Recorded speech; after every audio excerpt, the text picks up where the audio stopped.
Hello students, I am Desmukh Singh.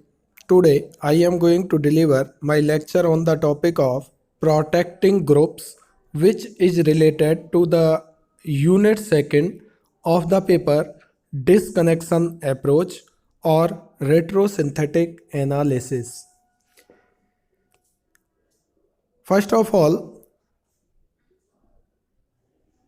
we will find out the definition of protecting group, what are the protecting group, and what will be the specific characters of a very good protecting group.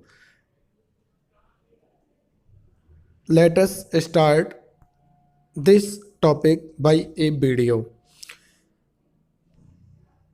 सबसे पहले हम बात करें कि protecting group क्या होते हैं, तो देखिए यहाँ पर जब मैं आपसे प्रोटेक्टिंग ग्रुप, प्रोटेक्ट का मतलब होता है सुरक्षित करना और ग्रुप्स का मतलब है कि समूहों को सुरक्षित करना। उसका मतलब क्या है, तो देखिए मैंने यहाँ पर आपको दिखा रखा है कि if there are two functional group in a molecule having different reactivity then it is not possible to react the less reactive functional group selectively in presence of more reactive functional group in that compound. To solve this problem protecting group are used. इसका अर्थ ही क्या हुआ कि मान लीजिए कोई एक ऐसा compound है जिसमें दो फंक्शनल ग्रुप हैं और दोनों की रिएक्टिविटी अलग अलग है। Two functional group in a molecule having different reactivity, जिनकी रिएक्टिविटी कैसी है, डिफरेंट है। दैट मीन्स ये हुआ एक मोर रिएक्टिव है और दूसरा लेस रिएक्टिव है। अब हम ये चाहते हैं कि उस मोर रिएक्टिव फंक्शनल ग्रुप की प्रेजेंस में लेस रिएक्टिव फंक्शनल ग्रुप किसी भी रिएजेंट के साथ रिएक्शन करे, more reactive functional group reaction ना करे। More reactive functional group reaction ना करे, तभी हमारा कोई टारगेट मॉलिक्यूल या डिजायर्ड मॉलिक्यूल हमारा ऑब्टेन हो सकता है।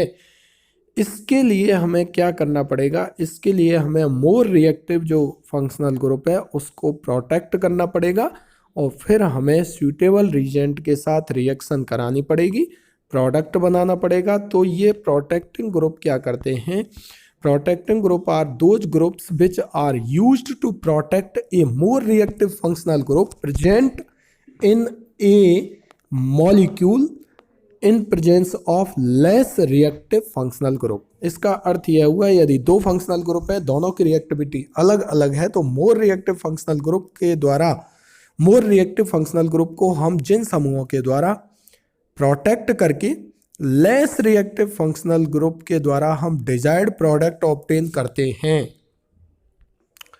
वो ग्रुप ही हमारे क्या कहलाते हैं, सेलेक्टिवली। सेलेक्टिवली का मतलब यहाँ पर ये हुआ कि हम ये चाहते हैं कि लेस रिएक्टिव फंक्शनल ग्रुप ही रिएक्शन में इन्वॉल्व हो, मोर रिएक्टिव फंक्शनल ग्रुप पर कोई भी रिएक्शन नहीं हो। तो उस मोर रिएक्टिव फंक्शनल ग्रुप को हम इन प्रोटेक्टिंग ग्रुप्स का यूज करते हुए क्या करते हैं, प्रोटेक्ट कर देते हैं।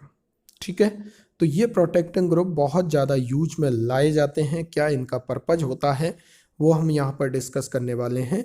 मेन जो थीम है वो प्रोटेक्टिंग ग्रुप करते क्या है वो मैंने आपको यहाँ बताई है कि प्रोटेक्टिंग ग्रुप किसी भी फंक्शनल ग्रुप को प्रोटेक्ट कर देते हैं और ऐसे फंक्शनल ग्रुप को प्रोटेक्ट करते हैं जो कि मोर रिएक्टिव होता है, जिससे कि उस कंपाउंड में लेस रिएक्टिव फंक्शनल ग्रुप पर आसानी से किसी भी रिएजेंट की रिएक्शन हो सके और जिस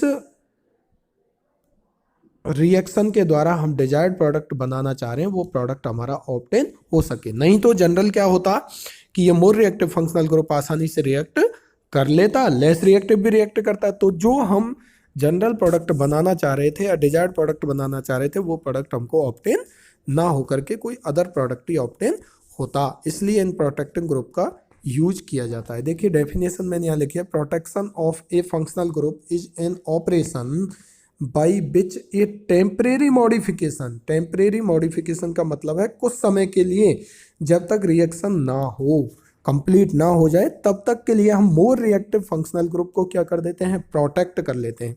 तो टेम्परेरी मॉडिफिकेशन, प्रोटेक्ट करने से मतलब है उसको ऐसे ग्रुप में चेंज कर देते हैं जिससे कि वो उस रिएक्शन में कोई भी रिएक्टिविटी शो ना करे of the site eight which reaction is undesirable, जहाँ पर हम रिएक्शन नहीं चाहते हैं उस पर टेम्परेरी मॉडिफिकेशन कर देते हैं कुछ समय के लिए, is done in A such of way that it remains unreactive. कैसा रहता है ये, पूरी रिएक्शन के दौरान ये कैसा रहे, अनरिएक्टिव रहे। उस मोर रिएक्टिव फंक्शनल ग्रुप को ऐसे हम चेंज कर लेते हैं during the reaction. At the end of the reaction अब हम क्या करेंगे, original group can be easily regenerate. ऐसा नहीं है, हमें जो डिजायर्ड प्रोडक्ट है वो डिजायर्ड प्रोडक्ट ये था कि लेस रिएक्टिव प्रोडक्ट तो हमारा रिएक्शन करके प्रोडक्ट बना दे और मोर रिएक्टिव हमारा उस कंपाउंड में जैसा है वैसा ही रहे।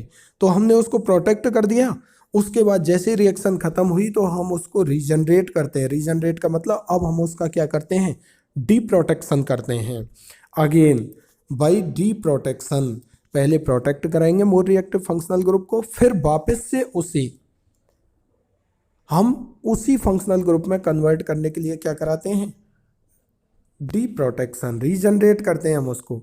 The reagent which is employed for such a transformation is known as a protecting group. That means जो रीजेंट या जो ग्रुप इस तरीके के टेम्परेरी मॉडिफिकेशन के लिए यूज में लिए जाते हैं वही हमारे क्या कहलाते हैं, प्रोटेक्टिंग ग्रुप।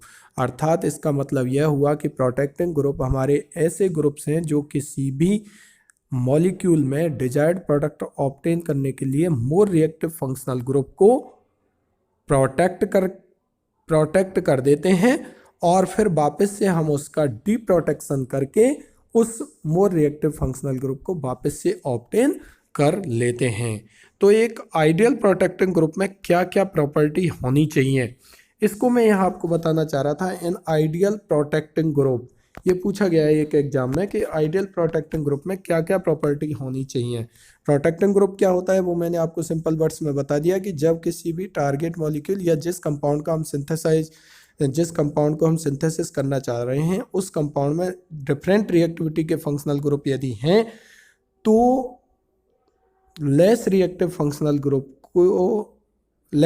जो हमारा फंक्शनल ग्रुप है उससे डिजायर्ड प्रोडक्ट ऑब्टेन करने के लिए मोर रिएक्टिव फंक्शनल ग्रुप की प्रेजेंस में हम उस मोर रिएक्टिव फंक्शनल ग्रुप को जिन ग्रुप्स की सहायता से प्रोटेक्ट एंड डिप्रोटेक्ट कराते हैं वो हमारे कहलाते हैं प्रोटेक्टिंग ग्रुप। ये प्रोटेक्टिंग ग्रुप, अच्छे प्रोटेक्टिंग ग्रुप या आइडियल प्रोटेक्टिंग ग्रुप में क्या क्या प्रॉपर्टी होनी चाहिए वो देखिए यहाँ पर। पहला है सिंप्लिसिटी टू इंट्रोडक्शन। इसका अर्थ हुआ कि वो जो प्रोटेक्टिंग ग्रुप है उसको सिंपलिसिटी टू इंट्रोड्यूस करने के लिए, ठीक है, ये इंट्रोड्यूसन है। यहाँ पर इंट्रोड्यूस करने का मतलब ये है कि इंट्रोड्यूस यदि हमें करना है तो वो आसानी, इंट्रोड्यूस का मतलब ये हुआ कि मोर रिएक्टिव जो फंक्शनल ग्रुप है उसके साथ आसानी से वो प्रोटेक्टिंग ग्रुप रिएक्शन कर लेना चाहिए। सिंपलिसिटी आसानी से, ठीक है, उसको प्रोटेक्टिंग ग्रुप को आसानी से इंट्रोड्यूस किया जाना चाहिए। दूसरा है स्टेबिलिटी। अच्छा प्रोटेक्टिंग ग्रुप वही है जो मोर रिएक्टिव फंक्शनल ग्रुप को स्टेबल कर दे। स्टेबल करने से मतलब क्या है, इतने टाइम तक वो उसको स्टेबल करे, प्रोटेक्ट करे वो फंक्शनल ग्रुप उस मोर रिएक्टिव फंक्शनल ग्रुप को कि रिएक्शन कंप्लीट होने तक स्टेबल रहना चाहिए। दैट मीन्स ये हुआ, ऐसा नहीं हो कि आपने कुछ समय के लिए उसका टेम्परेरी मॉडिफिकेशन करके उसको प्रोटेक्ट कर दिया और जब तक रिएक्शन कंप्लीट हुई नहीं तब तक वो वापस से डिप्रोटेक्ट हो गया, ठीक है, डिप्रोटेक्ट या वापस से मोर रिएक्टिव फंक्शनल ग्रुप में कन्वर्ट हो गया। इसका अर्थ यह हुआ कि हम जो डिजायर्ड प्रोडक्ट चाह रहे थे वो प्रोडक्ट हमको ऑब्टेन नहीं होगा। तो एक आइडियल प्रोटेक्टिंग ग्रुप में उसका इंट्रोड्यूसन जो है उसको आसानी से इंट्रोड्यूस किया जा सके, पहला तो। दूसरा वो स्टेबल होना चाहिए। स्टेबल होने से मतलब ये है कि वो आसानी से मोर रिएक्टिव फंक्शनल ग्रुप के साथ बॉन्डिंग करना चाहिए। और तीसरा है रिमूवल ऑफ प्रोटेक्टिंग ग्रुप और डिप्रोटेक्शन। मतलब ये है, ये रिमूवल लास्ट वाला जो स्टेप है कि मान लीजिए रिएक्शन कंप्लीट हो गई उसके बाद हमें उस प्रोटेक्टिंग ग्रुप को डिप्रोटेक्ट करना है, हटाना है उस ग्रुप को। तो हटाने के लिए उसका डिप्रोटेक्शन भी आसानी से होना चाहिए। ऐसा नहीं हो कि आपने प्रोटेक्ट तो उसको कर दिया उसके बाद उसका डिप्रोटेक्शन हो नहीं, या डिप्रोटेक्शन ऐसे रीजेंट के द्वारा हो जो कि अवेलेबल ही नहीं हो लेबोरेटरी में, तो ऐसे प्रोटेक्टिंग ग्रुप हमारे आइडियल प्रोटेक्टिंग ग्रुप नहीं होते। इसलिए हम ये कह सकते हैं कि आइडियल प्रोटेक्टिंग ग्रुप में 3 प्रॉपर्टी होनी चाहिए। पहला तो उसको आसानी से इंट्रोड्यूस किया जा सके, दूसरा वो स्टेबिलिटी शो करना चाहिए, तीसरा उसका डिप्रोटेक्शन भी आसानी से होना चाहिए। 3 प्रॉपर्टी जिसमें होती हैं वो ग्रुप आसानी से हमारा एक आइडियल प्रोटेक्टिंग ग्रुप की तरह बिहेव करता है। जैसे हम एग्जाम्पल से समझते हैं। फॉर एग्जाम्पल, मैंने यहाँ एक एग्जाम्पल लिया है जिसमें 2 फंक्शनल ग्रुप हैं, एक एस्टर आपको दिखाई दे रहा है और एक कीटोन आपको दिखाई दे रहा है। एस्टर और कीटोन में से ये ज़्यादा रिएक्टिव है और ये कम रिएक्टिव है, ठीक है। आप ये चाहते हो कि एस्टर का तो रिडक्शन हो जाए और ये एल्कोहल में कन्वर्ट हो जाए, लेकिन कीटोन का रिडक्शन नहीं हो। जो भी आप रिएजेंट काम में लोगे, वो रिएजेंट, जो भी रिड्यूसिंग एजेंट यहाँ पर काम में लोगे, वो इसके साथ रिएक्शन करेगा ही करेगा क्योंकि ये मोर रिएक्टिव है। तो मतलब एस्टर को तो एल्कोहल में कन्वर्ट करेगा, साथ में कीटोन को भी एल्कोहल में कन्वर्ट कर देगा। हमें क्या बचना है? हमें ये बचना है, हमें ये जानना है, हमें डिजायर्ड प्रोडक्ट हमारा ये है कि एस्टर तो एल्कोहल में कन्वर्ट हो जाए, लेकिन जो कीटोन वाला पार्ट है वो कीटोन का कीटोन ही रहे, ऐसा हम प्रोडक्ट चाहते हैं। अब उसके लिए हमें क्या करना पड़ेगा? उसके लिए हमें जो मोर रिएक्टिव फंक्शनल ग्रुप है, दैट मीन्स जो कीटोन है, ठीक है, उसको प्रोटेक्ट करना पड़ेगा। तो और जो एस्टर है उसके साथ वो जो रिड्यूसिंग एजेंट जो हम रिडक्शन के लिए काम में ले रहे हैं वो आसानी से रिएक्शन कर जाएगा, और बाद में फिर ये जो कीटोन को हमने किसके द्वारा प्रोटेक्ट किया था? प्रोटेक्टिंग ग्रुप के द्वारा, उसका हम क्या कर लेंगे? डी प्रोटेक्शन कर लेंगे, तो हमारा डिजायर्ड प्रोडक्ट हमको ऑब्टेन हो जाएगा। यदि हम इसका प्रोटेक्शन नहीं करते, किसका? कीटोन का, तो ये मोर रिएक्टिव है। मोर रिएक्टिव होने से क्या होता है? ये दोनों ही, कीटोन भी अल्कोहल में चेंज हो जाता और एस्टर भी अल्कोहल में चेंज हो जाएगा, ठीक है। लेकिन प्रोटेक्टिंग ग्रुप के यूज के द्वारा कीटोन तो कीटोन ही रहेगा, लेकिन जो लेस रिएक्टिव फंक्शनल ग्रुप है एस्टर, वो किस में कन्वर्ट हो जाएगा? एल्कोहल में कन्वर्ट हो जाएगा। देखिए मैंने नीचे लिखा है, if it is not possible to reduce ester to alcohol in presence of more reactive carbonyl group, so protection of carbonyl group is required to obtain this protection of carbonyl group can be done by any protecting group, ठीक है। ये अर्थ हुआ कि मान लीजिए कोई एक ऐसा कंपाउंड है जिसमें 2 अलग अलग रिएक्टिविटी के फंक्शनल ग्रुप हैं और हम ये चाहते हैं कि मोर रिएक्टिव फंक्शनल ग्रुप तो ऐसा ही रहे, वो रिएक्शन में पार्टिसिपेट ना करे, और less reactive functional group reaction में पार्टिसिपेट करते हुए हमको डिजायर्ड प्रोडक्ट दे, तो हम प्रोटेक्टिंग ग्रुप का यूज करते हुए मोर रिएक्टिव फंक्शनल ग्रुप को प्रोटेक्ट करते हैं, बाद में उसका डिप्रोटेक्शन कर लेते हैं और डिजायर्ड प्रोडक्ट हमको ऑब्टेन हो जाता है। अब बात ये आती है कि कौन कौन से प्रोटेक्टिंग ग्रुप जनरली यूज में लिए जाते हैं कॉम्प्लेक्स मॉलिक्यूल के लिए।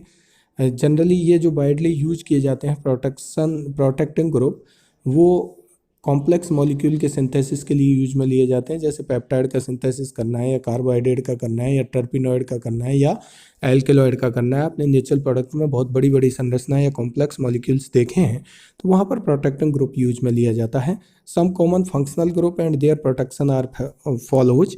ये इंपॉर्टेंट है, यहाँ से आप देख सकते हैं कि कार्बोनिल ग्रुप का यदि आपको प्रोटेक्शन करना है तो जनरल वे में हम क्या करवा सकते हैं?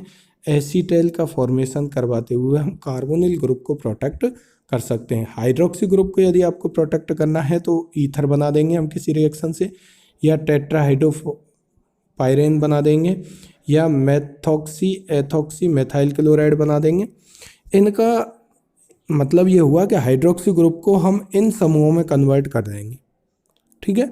वो रिएक्शन में पार्टिसिपेट नहीं करेंगे, उसके बाद हम इनका डिप्रोटेक्शन कर देंगे। जैसे कार्बोनिल ग्रुप था, यदि कार्बोनिल को हम रिएक्शन करा दें और एसीटाइल में कन्वर्ट कर दें, तो वो एसीटाइल रिएक्शन में पार्टिसिपेट नहीं करेगा और रिएक्शन कहाँ हो जाएगी? एस्टर पर आसानी से हो जाएगी। एस्टर का रिडक्शन किस में हो जाएगा? एल्कोहल में हो जाएगा, ठीक है। जैसा कि मैंने ऊपर के एग्जाम्पल में बताया, तो यहाँ मैं यही बताना चाह रहा हूँ कि एमिनो ग्रुप है, उसका एमिनो ग्रुप को हम किस ग्रुप में कन्वर्ट करा सकते हैं, किस में कन्वर्ट करा सकते हैं? बाई बेंजिल क्लोरोफॉर्मेट के द्वारा हम उसका प्रोटेक्शन कर सकते हैं, ठीक है। हाइड्रोक्सी ग्रुप है तो हाइड्रोक्सी ग्रुप का किस किस के तरीके से कर सकते हैं, कार्बोनिल ग्रुप है तो कार्बोनिल का किस किस तरीके से हम प्रोटेक्शन कर सकते हैं एसीटल के द्वारा। ज़्यादा डिटेल हम नेक्स्ट वीडियो में देखेंगे कि डिफरेंट तरीके के फंक्शनल ग्रुप जैसे कार्बोनिल का या 1,2-डाइऑल का या एल्कोहल का या एमीन्स का या कार्बोक्सिलिक एसिड का प्रोटेक्शन किस किस प्रोटेक्टिंग ग्रुप की सहायता से किया जा सकता है, उनका डी प्रोटेक्शन कैसे किया जा सकता है, यही आपके कोर्स में है। तो उसके लिए आप मेरा नेक्स्ट वीडियो देखेंगे। Thank you.